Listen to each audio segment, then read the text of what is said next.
दोस्तों, उस दिन उसे सबने देखा, लेकिन किसी ने उसकी काबिलियत नहीं देखी। रिसेप्शन से लेकर इंटरव्यू रूम तक हर किसी ने हंसी उड़ाई, ताने मारे और उसे सिर्फ उसकी साड़ी और भाषा से जज किया। तुम जैसी लड़की कॉर्पोरेट में नहीं टिक सकती, ये कहकर उसे बाहर निकाल दिया गया। लेकिन उन्हें क्या पता था, जिसे उन्होंने तिरस्कृत किया वो सिर्फ एक कैंडिडेट नहीं, एक तूफान थी। और फिर ठीक 6 दिन बाद वही दरवाज़ा दोबारा खुला, लेकिन इस बार कहानी कुछ और थी। पर सवाल यह है, 6 दिन बाद वो फिर क्यों लौटी? क्या सिर्फ बदला लेने, या कंपनी को खरीदने, या कुछ ऐसा जो किसी ने सोचा भी नहीं था? दोस्तों, कहानी की पूरी सच्चाई जानने के लिए इस वीडियो को आखिर तक ज़रूर देखें, लेकिन उससे पहले इस दिल छू लेने वाली कहानी को लाइक करें, चैनल को सब्सक्राइब करें और कमेंट में अपने गाँव और शहर का नाम ज़रूर लिखें, ताकि हमें आपके प्यार और समर्थन का एहसास होता रहे। तो चलिए शुरू करते हैं इस कहानी को, जो शायद आपके दिल को भी छू जाए। एक छोटे से शहर की अनन्या भारती लाल साड़ी में सजी शहर की एक बड़ी कॉर्पोरेट इमारत के सामने खड़ी थी। हाथ में फाइल थी, सपनों से भरी। उसने गहरी सांस ली, पल्लू संभाला और इंटरव्यू के लिए भीतर कदम रखा। एसी की ठंडी हवा ने चेहरे को छुआ। उसका आत्मविश्वास हल्का सा कांपा, पर उसने खुद को संभाला। रिसेप्शन पर 2 लड़कियां बैठी थीं, चमकती नेल पॉलिश, खुले बाल और लैपटॉप पर चलती स्लाइड्स। अनन्या भारती की साड़ी में लिपटे पैरों को देखकर एक ने दूसरे को कोहनी मारी। लगता है किसी क्लाइंट की मम्मी आ गई है, दूसरी ने हंसी दबाते हुए कहा, या फिर टिफ़िन डिलीवरी। अनन्या भारती ने कुछ नहीं कहा। वो जानती थी कि उसकी चुप्पी कई बार शब्दों से ज़्यादा बोलती है। रिसेप्शनिस्ट ने बिना मुस्कुराए पूछा, आप किससे मिलने आई हैं? मैं इंटरव्यू के लिए आई हूँ, अनन्या भारती ने शांत स्वर में जवाब दिया। रिसेप्शनिस्ट ने एक फॉर्म थमाया और कहा, बैठिए, HR आपको बुलाएगा, पर अगली बार थोड़ा प्रोफेशनल कपड़े पहनिएगा। अनन्या भारती बैठ गई। सामने दीवार पर CEO की तस्वीर थी, सूट में मुस्कुराता हुआ। वो जानती थी कि ये दुनिया उसकी नहीं थी, पर शायद वो इसे बदलने आई थी। घड़ी की सुइयां धीरे धीरे सरक रही थी। अनन्या भारती की नज़रें हर चीज़ को पकड़ रही थी। सामने लगे बैनर पर लिखा था, इनोवेशन, ग्लोबल फ्यूचर। बगल में बैठा एक लड़का फुसफुसाया, साड़ी में इंटरव्यू, सीरियसली? दूसरा बोला, मुझे तो लगा क्लाइंट की बीवी होगी। हंसी की लहर धीरे धीरे फैल गई। अनन्या भारती ने सब सुना, पर उसकी गर्दन सीधी रही। उसके माथे पर लगी छोटी सी बिंदी को शायद सबने देखा, पर उसकी आंखों का आत्मविश्वास किसी ने नहीं पकड़ा। तभी एक लड़का तेजी से आया, बाहर निकला, एयरपॉड्स कान में, बाल पीछे झटके हुए, हाथ में टैबलेट। रिसेप्शनिस्ट ने इशारा किया, ma'am please follow him, HR बुला रहा है। अनन्या भारती उठी, पल्लू संभालते हुए आगे बढ़ी। पूरे फ्लोर पर ऊंची एड़ी की आवाज़ें गूंज रही थीं, पर उसकी चप्पलों की धीमी चाल ने सबका ध्यान खींच लिया, जैसे कोई पुरानी परछाई नई इमारत से टकरा रही हो। कांच का दरवाज़ा खुला। अंदर 5 कुर्सियां थीं और उन पर बैठे लोग पहले ही तय कर चुके थे कि ये इंटरव्यू कितना लंबा चलेगा। अनन्या भारती ने साड़ी का पल्लू ठीक किया और अंदर कदम रखा। उसे लगा था कि उसे देखा जाएगा, पर जिस तरह देखा गया वो अपमान से भरा था। HR हेड, एक सख्त चेहरे वाली महिला ने फाइलों में से एक कागज़ उठाया। ये वही है जिसने मैनेजर की पोस्ट के लिए फॉर्म भरा था? उसकी आवाज़ में सवाल कम, अविश्वास ज़्यादा था। अनन्या भारती ने हाथ जोड़कर कहा, जी मैंने ही आवेदन किया है। महिला ने फॉर्म बिना देखे टेबल पर पटक दिया। फिर एक पुरुष अधिकारी की ओर देखा।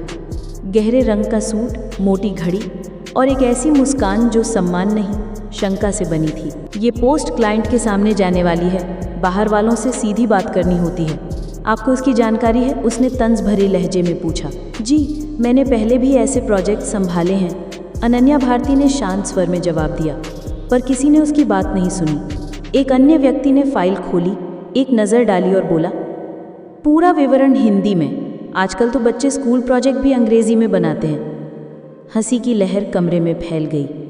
अनन्या भारती ने वो चोट महसूस की, पर उसने चेहरा नहीं झुकाया। उसने धीरे से अपनी फाइल आगे करते हुए कहा, मैं एक विज्ञापन एजेंसी में भी काम कर चुकी हूँ। उसने आगे कुछ और कहना चाहा, पर उससे पहले ही HR हेड ने बीच में ही टोक दिया, और क्या अनुभव है आप? बढ़ाई। उसमें एक प्रोजेक्ट प्लान था, साफ चरणबद्ध लक्ष्य और समय रेखा, नेहा शर्मा के साथ, और सामने बैठी महिला जिसने शायद कभी साड़ी में इंटरव्यू देने वाली लड़की को गंभीरता से नहीं लिया था, हंसते हुए बोली, हे भगवान, ये सब तो हिंदी में हाथ से लिखा है। बाकी लोग अब पूरी तरह अनौपचारिक हो चुके थे। एक व्यक्ति ने मजाक में कहा, अगर विदेशी क्लाइंट से बात करनी पड़े तो क्या दुभाषिया लाएंगी? दूसरा बोला अजीब सा विदेशी लहजा बनाकर, मेरा नाम अनन्या भारती है, मैं इंडिया से हूँ, आपसे मिलकर अच्छा लगा। हंसी अब खुलकर गूंज रही थी। अनन्या भारती ने पल भर के लिए आंखें बंद की। उसके भीतर कुछ दरक रहा था। उसने धीरे से कहा, अगर आप चाहें तो मैं प्रस्ताव को विस्तार से समझा सकती हूँ।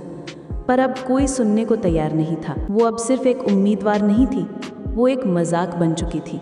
तकनीकी विभाग के प्रमुख ने बात खत्म करते हुए कहा, धन्यवाद अनन्या, हम आपको सूचित करेंगे, पर अगली बार कृपया आधुनिक कपड़े पहनकर और बेहतर तैयारी के साथ आइएगा। अनन्या भारती ने फाइल वापस ली। उसमें उसके सपने थे, पर अब चुप्पी ज्यादा बोल रही थी। HR हेड ने उसका रेज्यूमे उठाया, हवा में लहराया और फिर 2 टुकड़ों में फाड़ दिया। हमारे पास समय बहुत कम है, उसने कहा, और हमें ऐसे कैंडिडेट चाहिए जो प्रोफेशनलिज्म को समझे। एक अन्य सदस्य ने चुटकी ली, अनन्या जी, आप किसी NGO में ट्राई कीजिए, वहाँ आपकी वैल्यूज़ ज़्यादा फिट होंगी। और हाँ, थोड़ा इंग्लिश फ्लुएंसी इम्प्रूव कर लीजिए, YouTube पर सब मिल जाता है। अनन्या ने टूटा हुआ रेज्यूमे का एक टुकड़ा उठाया, जैसे सम्मान का आखिरी टुकड़ा। उसने सिर झुकाया, कुछ नहीं कहा और पल्लू संभालते हुए दरवाजे की ओर बढ़ गई। पीछे उन 5 कुर्सियों पर बैठे लोग उसे ऐसे देख रहे थे जैसे कोई गलत पते पर आ गया हो। बाहर निकलते ही HR हेड की आवाज़ फिर गूंजी, एक्सक्यूज़ मी अनन्या भारती। वो रुकी पर मुड़ी नहीं। आप जैसे कैंडिडेट्स की वजह से सीरियस लोगों का समय बर्बाद होता है। साड़ी में प्रोफेशनलिज्म नहीं दिखता, ये पूजा पाठ का फंक्शन नहीं है। एक महिला सदस्य ने जोड़ा, लगता है कोई हिंदी सीरियल का सेट छोड़कर आ गई। हंसी फिर शुरू हुई, इस बार और तेज। एक युवक बुदबुदाया, क्या कोई बैकग्राउंड चेक नहीं करता? मिनिमम ग्रूमिंग तो होनी चाहिए। अनन्या खड़ी रही। सामने कांच की दीवार में उसका प्रतिबिंब दिखा, साड़ी, बिंदी, सादगी। पर उसके अंदर अब कुछ बदल रहा था। वो अब चुप नहीं थी, वो शांत थी, और शांति कभी कभी तूफान से ज़्यादा खतरनाक होती है। पीछे से फिर आवाज़ आई, ऑनेस्टली अगर मैंने इसे रिसेप्शन पर देखा होता तो सोचता कोई मेड घुस आई। हंसी नहीं, इस बार एक सामूहिक ठहाका। HR हेड ने कहा, ड्रेस कोड इसलिए होता है, हम मंदिर के भक्तों को बोर्ड रूम में नहीं बिठा सकते। अनन्या भारती अब रुक गई। उसकी सांस धीमी थी, पर आंखों में नमी की जगह धुआं था। उसने मुड़कर कहा, मैं जा सकती हूँ? कोई जवाब नहीं आया। वो दरवाज़ा खोलकर बाहर निकली। बाहर वही रिसेप्शन, वही ठंडी हवा, पर अब अनन्या की चाल में झिझक नहीं थी। लिफ्ट का शीशा सामने आया। उसने खुद को देखा, वही साड़ी, वही चेहरा, पर आंखों में अब इंतकाम नहीं, इनकलाब था। लिफ्ट बंद हुई। उसने धीरे से खुद से कहा, इन्हें लगता है मैं हार कर जा रही हूँ, इन्हें नहीं पता मैं अभी शुरू हुई हूँ। 7 दिन बाद वही कांच की इमारत, वही सिक्योरिटी गार्ड, वही बड़ी बड़ी गाड़ियाँ, पर उस सुबह हवा में बेचैनी थी। HR विभाग को एक मेल मिला, आज 11 बजे बोर्ड मीटिंग है, सभी विभागों की उपस्थिति अनिवार्य, कंपनी के भर्ती प्रक्रिया की समीक्षा होगी। ऑफिस में खलबली मच गई। 10वीं मंजिल की ऑडिटोरियम में लोग जमा हुए, हर चेहरा गंभीर। तभी दरवाज़ा खुला। लाल बनारसी साड़ी में अनन्या भारती अंदर दाखिल हुई। उसके साथ एक बुजुर्ग पुरुष, सफ़ेद शेरवानी, माथे पर चंदन का तिलक। पहली पंक्ति में लोग उठ खड़े हुए। कोई फुसफुसाया, ये वही लड़की है ना, इंटरव्यू वाली? दूसरा बोला, पर आज ये सबके सामने क्यों खड़ी है? मन से आवाज़ गूंजी, कृपया स्वागत करें श्री राम बिलास राव, कंपनी के नए प्रमुख निवेशक, और उनकी बेटी अनन्या भारती। ऑडिटोरियम में सन्नाटा छा गया। जिस लड़की को 1 हफ्ते पहले अयोग्य ठहराया गया था, वो आज सिस्टम के सामने खड़ी थी।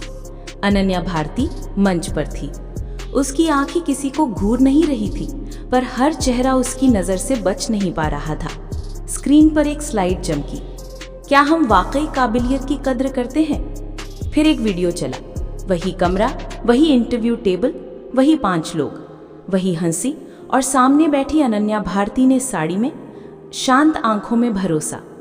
वीडियो में गूंजा, आपको ढंग से इंग्लिश भी नहीं आती? ये मैनेजमेंट की पोस्ट है, साड़ी में प्रोफेशनलिज्म कहाँ होता है? ऑडिटोरियम स्तब्ध था।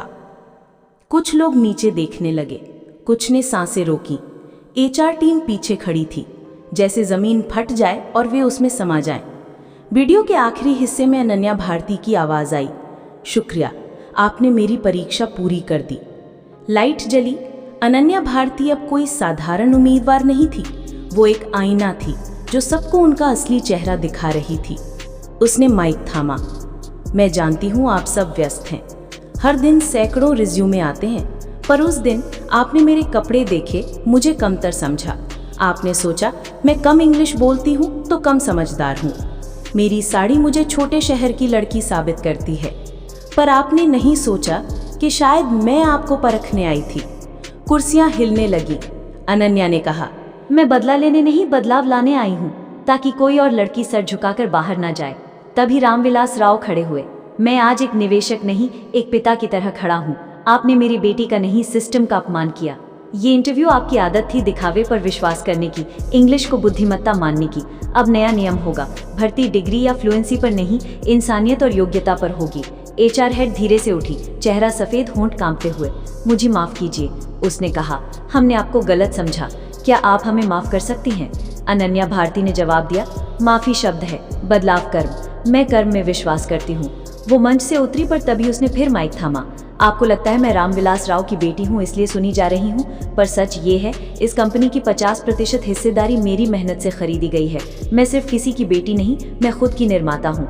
हॉल में सन्नाटा। रामविलास जी मुस्कुराए, गर्व की मुस्कान। अनन्या भारती की नजर पीछे की पंक्ति पर गई। राहुल, उसने पुकारा। एक शांत लड़का, छोटे शहर से आया इंटर्न, जो उस दिन बोला था मैम को मौका मिलना चाहिए। वो झिझकते हुए मंच पर आया। अनन्या भारती ने कहा, इस कंपनी में सिर्फ एक व्यक्ति ने इंसान को देखा।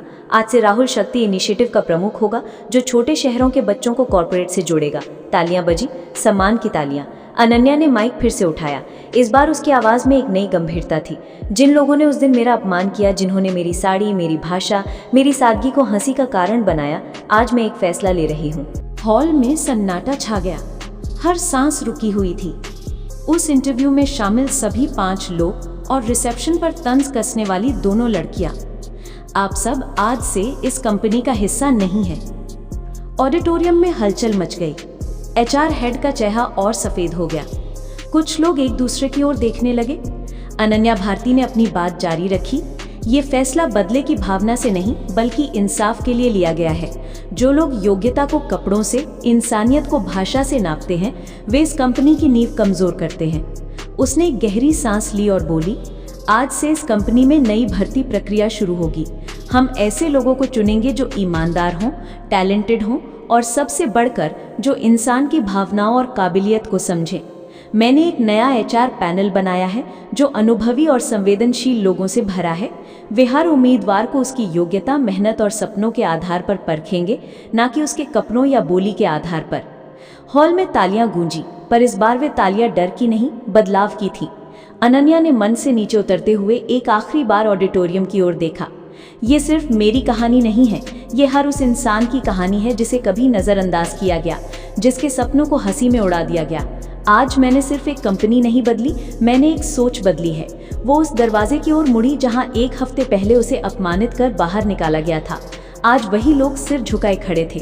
अनन्या ने किसी की ओर नहीं देखा, उसने सिर्फ खुद से कहा, माफ करना नहीं, बदलना जरूरी था। अगले दिन न्यूज चैनलों और अखबारों में हेडलाइंस गूंज रही थी। अनन्या भारती ने कॉर्पोरेट दुनिया को हिलाया। अपमान करने वालों को बाहर का रास्ता, योग्यता को सम्मान। अनन्या ने एक प्रेस कॉन्फ्रेंस में कहा, ये बदलाव सिर्फ मेरी कंपनी तक सीमित नहीं है। मैं चाहती हूँ कि हर कंपनी ये सीख ले, लोगों को उनके कपड़ों, भाषा या बैकग्राउंड से नहीं, उनकी काबिलियत से परखा जाए। जो गलत करते हैं उन्हें जवाबदेह बनाना होगा। उसकी बातें ना सिर्फ उस कंपनी बल्कि कॉर्पोरेट जगत की दूसरी कंपनियों के लिए भी सबक बन गई। गलत सोच वालों को बाहर का रास्ता दिखाने का ये संदेश दूर दूर तक फैला।